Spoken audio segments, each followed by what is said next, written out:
Rupiah. Dokter pribadi Gubernur Papua, Antonius Mote, memberikan informasi mengenai kondisi kesehatan Lukas yang ternyata sehat pasca penetapan sebagai tersangka atas kasus dugaan gratifikasi 1 miliar rupiah oleh Komisi Pemberantasan Korupsi. Anton Mote menjelaskan Gubernur Lukas NMB mengalami beberapa jenis penyakit komplikasi dan membutuhkan perawatan medis.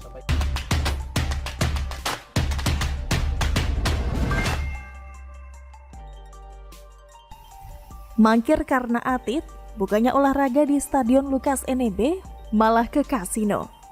Ditulis oleh Manuel dari siwar.com. Kuasa hukum Gubernur Papua Lukas NMB, Aloysius Renwarin, mengatakan kliennya tengah mengidap sejumlah penyakit seperti stroke, gula, dan ginjal. 3 penyakit yang menjadi sangat umum alias tipikal dari orang-orang yang jarang berolahraga dan tidak kontrol makanan.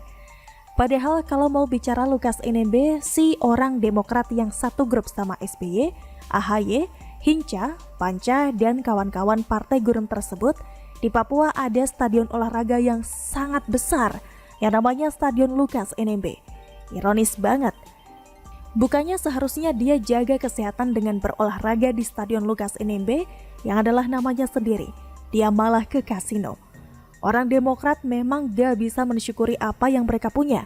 Lihat saja para koruptor dari Demokrat. Banyak. Demokrat mencetak banyak sekali koruptor dan menjadi narapidana.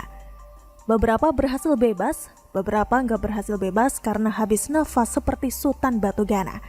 Hebatnya saat itu Kepala Penegakan Anti Korupsi Antasari Azhar tidak lama kemudian dikriminalisasi. Buat saya seharusnya Lukas NMB ini daripada pusing-pusing main di kasino yang menurut si pengacaranya hanya bersenang-senang, dia lebih baik melakukan olahraga untuk memberikan kesehatan bagi tubuhnya. Investasi di fisik bro, jangan kebanyakan buang duit. Saya kira orang Demokrat ini harusnya belajar sedikit dari AHY yang rajin olahraga. Meskipun itu hanya untuk memoles karir politiknya yang memang jelek. Seharusnya Lukas NMB menggunakan stadion membuat program-program khusus untuk orang-orang agar bugar. Seharusnya Lukas NMB bikin program khusus untuk pejabat dan ASN di daerahnya agar bisa hidup lebih sehat. Karena hidup sehat akan membuat tubuh jadi bugar dan pikiran jadi segar, sehingga pikiran soal main kasino bisa dikesampingkan. Tidak ada yang salah dengan minum bir dan mabuk-mabukan menurut saya. Tapi yang salah itu kalau sampai ada urusan di KPK, tapi nggak bisa lanjut. Kan Stadion Lukas NMB ini stadion yang berhasil jadi di era Jokowi, gak kayak Hambalang. Atau daripada nggak dipakai selayaknya tempat olahraga oleh Lukas, mendingan ganti saja stadion jadi kasino Lukas NMB.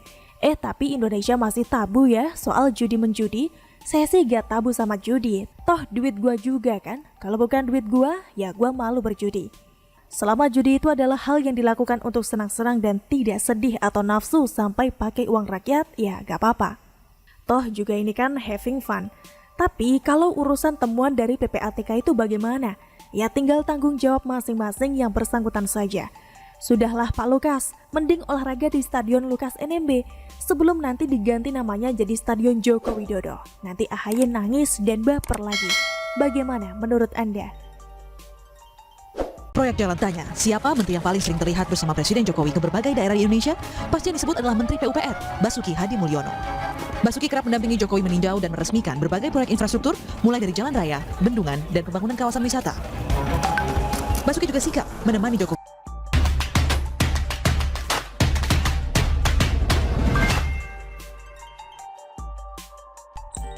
Telaknya sindiran Pak Bas pada SBY, skakmat, mati.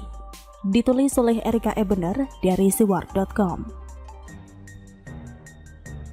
Menteri Pekerjaan Umum dan Perumahan Rakyat, Basuki Hadi Mulyono, adalah sosok menteri yang dikenal tidak peduli segaduh apapun atau setajam apapun upaya mendiskreditkan hasil kerja Presiden Jokowi atas pembangunan infrastruktur Indonesia. Basuki Hadi Mulyono adalah chef atau koki dari setiap resep masakan yang dibuat oleh Presiden Jokowi. Dan setiap resep yang disodorkan, lalu dia masak sampai bisa dihidangkan sebagai sebuah makanan pada rakyat Indonesia, rasanya selalu enak. Di samping penampilan makanan yang mampu mengundang selera orang untuk menyantapnya. Basuki Hadi Mulyono yang biasa dipanggil dengan sebutan Pak Bas adalah sosok menteri yang bertahan menjabati kedudukan yang sama selama Jokowi menjadi Presiden Indonesia. Saya pikir bukan karena keduanya sama-sama orang Surakarta, Tetapi mereka berdua memiliki many things in common, baik dari sisi karakter, kebiasaan, pola pikir, dan pola kerja serta prinsip hidup. Hanya selera musik mereka yang berbeda. Presiden Jokowi penyuka musik bergenre heavy metal, sedangkan Pak Bas penyuka musik segala genre, kecuali heavy metal. Karena itu Basuki Hadimulyono telah menjabat sebagai Menteri Pekerjaan Umum dan Perumahan Rakyat sejak tahun 2014 di Kabinet Jokowi yang pertama dan lanjut tanpa jeda di posisi yang sama sampai sekarang. Bahkan saya malah melihat kalau Pak Bas ini sepertinya sedang benar-benar dieksploitasi oleh Presiden Jokowi. Kecerdasan, integritas, dan semangat kerjanya di-abuse habis-habisan oleh Presiden Jokowi. Presiden Jokowi tak ragu untuk memberikan porsi anggaran yang sangat signifikan pada Kementerian PUPR hingga mencapai angka 107,3 triliun rupiah di tahun fiskal 2018. Kerennya, apapun yang dilempar dan ditantangkan oleh Presiden Jokowi terkait rencana proyek-proyek pembangunan nasional yang sangat besar seperti pembangunan massal perumahan umum, infrastruktur jalan dan waduk air, bandara dan pelabuhan hingga pintu masuk Indonesia di perbatasan, Basuki sikat dengan cepat dan selesai, termasuk menyelesaikan proyek-proyek mangkrak warisan SBY. Jadi kalau kita mau bicara tentang siapa orang yang paling tahu tentang seluruh pembangunan infrastruktur Indonesia serta sejarahnya, Basuki Hadimulyono lah orangnya. Bagaimana tidak, setelah lulus dari UGM, Basuki langsung bekerja di Kementerian Pekerjaan Umum sebagai PNS. Setelah menyelesaikan studinya dan memperoleh gelar magister serta doktor dari Universitas Negeri Colorado, Basuki muda kembali ke Indonesia dan melanjutkan pekerjaannya di kementerian yang sama. Dia menerima penghargaan sebagai pegawai Kementerian Teladan tahun 1995 dan dipromosikan menjadi Kepala Badan Penelitian dan Pengembangan Kementerian PUPR antara tahun 2005 dan 2007. Setelah itu, Basuki menjadi Inspektur Jenderal Kementerian hingga tahun 2013, kemudian menjabat sebagai Dirjen Perencanaan Tata Ruang, sampai akhir jabatan sebagai Menteri PUPR diterimanya pada Oktober 2014. Kalau kemudian saya sambungkan antara keberadaan sosok Pak Bas dengan SBY, saya bisa menganalogikan mereka berdua seperti dalam film The Queen's Gambit.